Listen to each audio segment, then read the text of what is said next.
E a gente vai falar de um jogador revelado pelo Fluminense e vai lembrar de um ditado da vida. A vida dá muitas voltas.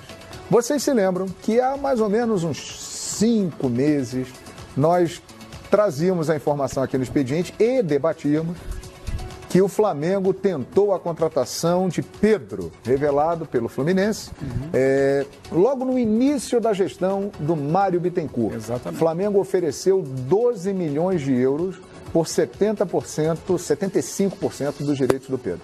Pois bem, o Fluminense, naquela oportunidade, não aceitou o negócio, né?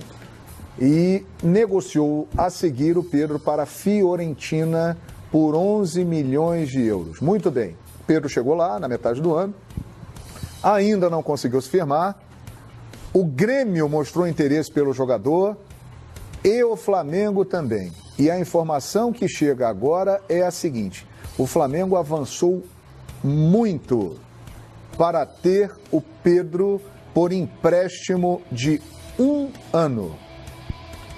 A proposta do Grêmio também é interessante.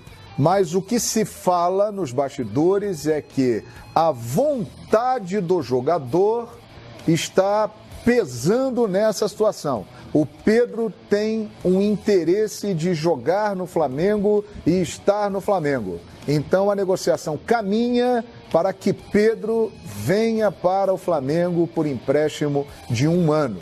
Lembrando que é um pedido aí do Jorge Jesus de ter um jogador com a característica do Pedro. Então o Pedro, revelado pelo Fluminense, que o Flamengo tentou contratar diretamente ao Fluminense e na época não foi possível, agora, alguns meses depois, pode estar chegando ao Flamengo. Tem uma fumacinha de Gabriel Barbosa não ficar com a chegada do Pedro? Nesse momento, Gabriel Barbosa não está. Então, não está. Mas por isso que eu botei O Gabigol fumacinha, não né? está, não está. Eu acho Porque a chegada do Nesse Pedro... momento não está. Mas eu acho que uma coisa não tem a ver com a outra. É. Porque, assim, Podem ficar os dois. eles vão o Flamengo vai tentar contratar o Gabriel. Aí nós vamos voltar para aquela discussão que não é o Pedro, é o Michael.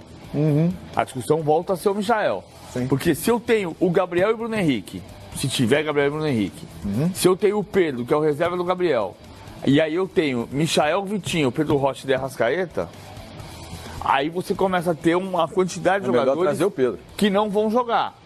E ainda que você tenha o elenco mais poderoso do Brasil, em teoria, é aquilo que aconteceu com o Palmeiras no ano passado.